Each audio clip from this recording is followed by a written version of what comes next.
Assalamualaikum warahmatullahi wabarakatuh. Senang sekali jumpa kembali dengan Wahyudi AS.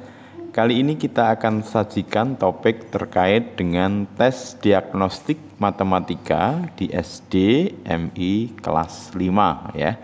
Topik ini diperuntukkan bagi kalian yang sekarang bersiap untuk naik ke kelas 5 dan persiapan untuk belajar matematika. Tes diagnostik ini untuk memastikan kesiapan kalian belajar ya. Artinya, kalau dari soal-soal yang disajikan ini kalian bisa pahami dengan baik, tentu kalian bisa nanti cukup mudah untuk bisa belajar matematika di kelas 5. Silahkan untuk disimak ya. Oke, permasalahan yang pertama. Persegi panjang manakah yang sepertiga bagiannya diarsir? Tentu materi ini untuk memanggil kembali pemahaman kalian berkenaan dengan pecahan ya. Oke, kalau kita amati dari persegi-persegi yang diberikan di sini, kita akan cek satu persatu mana yang sepertiga bagiannya diarsir.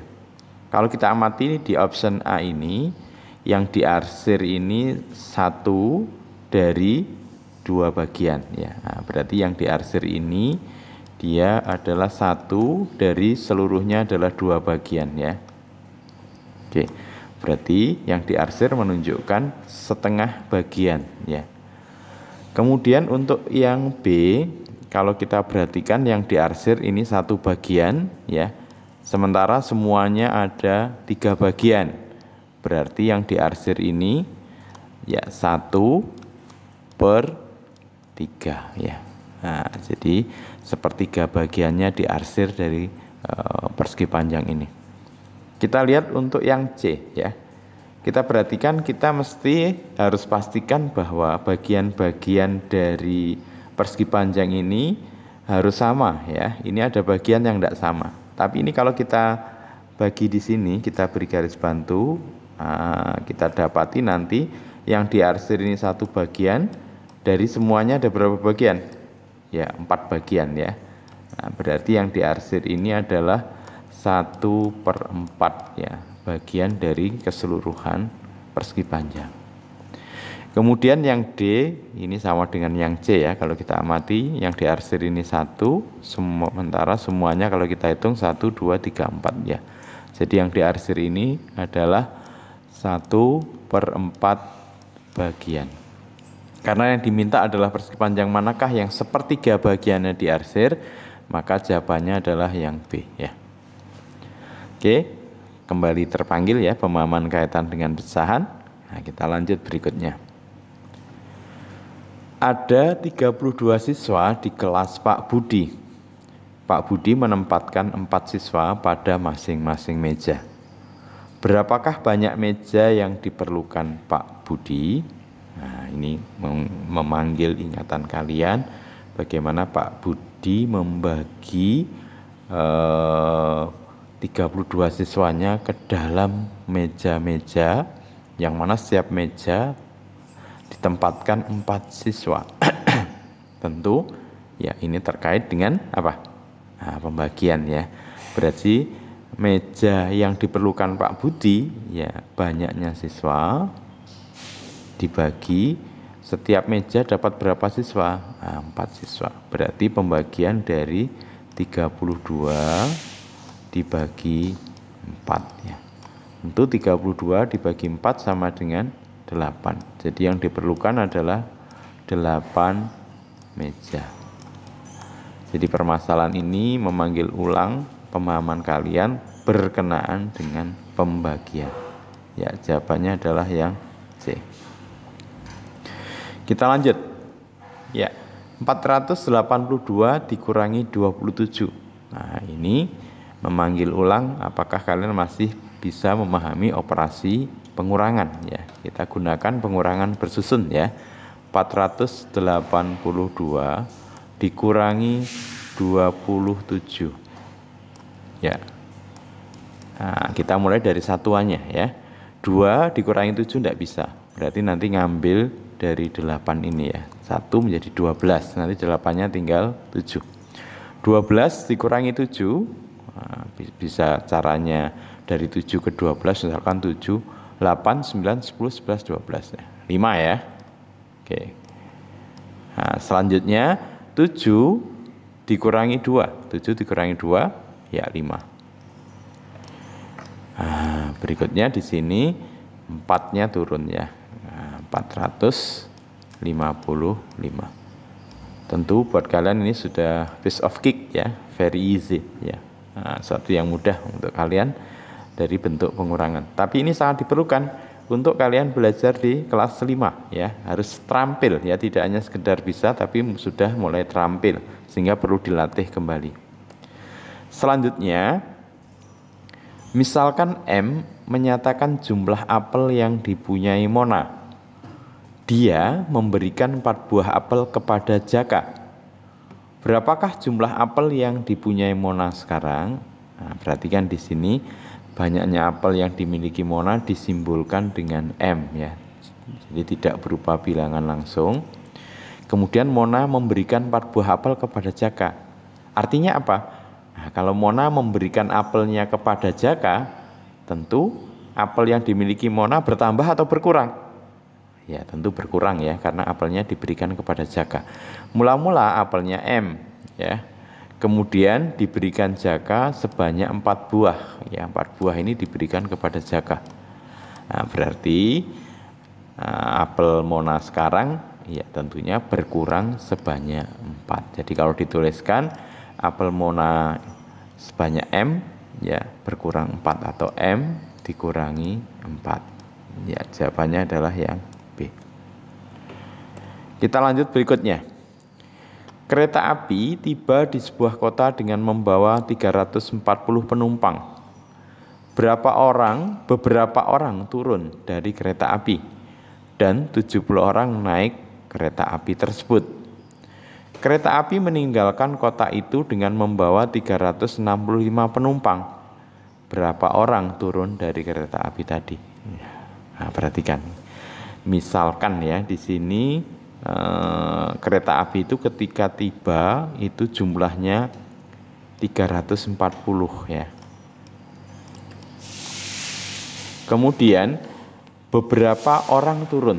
Nah, karena orang turun berarti berkurang ya. Nah, misalkan titik ya, turun. Nah, kita tidak tahu turunnya berapa. Dan 70 orang naik. Nah, karena naik berarti ya dijumlah ya. Nah, ini ya kalimat matematikanya. Kereta api itu meninggalkan kota itu dengan membawa 365 penumpang. Nah, berarti terakhir kondisinya penumpangnya sebanyak 365. Berarti 340 dikurangi beberapa orang yang turun. Ya, ini beberapa orang yang turun. Kemudian ditambah 70 orang yang naik. Ya, hasilnya 365 ya. Ini 340 ditambah 70 berapa? Ya 0 sama 0 nanti 0. 7 ditambah 4 11. Nah, menyimpan 1 ya berarti 410. Dikurangi bla bla bla bla sama dengan 365 ya. Nah, berapa kira-kira? 410 dikurangi 65. Dikurangi berapa hasilnya? 365. Nah, tentu kita bisa dari 365 ke 410. Nah, 365 itu ke 400 saja kurang 35 tambah 10 ya berarti 40 ya 5 ya. Oke. Jadi sama aja dengan 410 nanti dikurangi 365 ya. Oke, bisa dipahami? Berarti jawabnya adalah ada 45 orang yang turun di kereta api saat tiba di satu kota ya. Oke, lanjut ya. Oke, sekarang memanggil ulang berkaitan dengan operasi penjumlahan dan operasi pengurangan dari bentuk pecahan ya. 2/5 ditambah 1/5. Ini karena penyebutnya sudah sama 5. Berarti pembilangnya tinggal kita jumlah 2 tambah 1 ya 3 ya. Nah sekarang kalau pembilang dan penyebutnya tidak sama. Nah, tentu nanti kita kalikan ya, ini kita kalikan. 3 kali 4 adalah 12 ya. Oke. Nah, 3 menjadi 12 dikalikan 4, maka 2-nya juga dikali 4 ya. Jadi berapa? 8. Ditambah 4 menjadi 12 dikali 3, berarti 1 ini dikali 3. Nah, dapatnya adalah 3. Oke. Nah, sekarang penyebutnya sudah sama, yaitu 12. Berarti 8 tambah 3, 11. 11 per 12. Nah, sekarang 3 per 4 dikurangi 1 per 2. Nah, belum sama ini ya. Kita buat jadi 4. Nanti ini tetap 3 per 4. Nah, ini dikalikan berapa untuk jadi 4? Nah, kali 2. Maka ini juga dikali 2. 1 kali 2, 2. Nah. Oke, sekarang sudah sama. Berarti 3 dikurangi 2, 1, 1 per 4 ya. Ya, berikutnya 3 per 4 dikurangi 2 per 3. Nah, kita buat ini dikalikan ya. Per 12 ya. Oke, 4 menjadi 12 dikali 3. Ini berarti dikali 3, dapatnya adalah 9. Ini menjadi 12 dikali 4. Nah, 2-nya dikali 4 ya. Jadi ini tadi dikali 3 ya. Ini kali 4 berarti 8. Oke, 9 dikurangi 8, 1 per 12 ya. Oke, 1 per 12, ini 1 per 4, 3 per 5, ini 11 per 12 ya. Mudah-mudahan masih ingat operasi penjumlahan dan pengurangan pada pecahan. Oke, terakhir, tentukan keliling bangun berikut. Nah, ingat bahwa keliling itu adalah ya ukuran yang ada yang mengelilingi suatu bangun. Nah, ini berarti 10, ini 15. Nah, ini kan enggak tahu ya. Gimana caranya? Ini dijumlahkan. Oke. Nah, sekarang kita beri cara ya. Ini misalkan kita pindah di sini ya. Oke. Yang ini kita pindah di sini. Nah, berarti bangunnya menjadi bangun persegi panjang. Berarti ini nanti 10, ini juga 10, ini 15 ya. Berarti kelilingnya sama dengan sisi luarnya dijumlahkan. 10 ditambah ini 15 ditambah 10 ditambah ini 15 ya. 10 tambah 15 25 tambah 10 35 tambah 15 ya 50 ya. Ya, kelilingnya adalah 50 cm ya. Oke, mudah-mudahan bisa dipahami dan kalian bisa bersiap diri untuk bisa belajar matematika dengan mudah nanti di kelas 5. Sampai ketemu pada video berikutnya. Terima kasih. Assalamualaikum warahmatullahi wabarakatuh.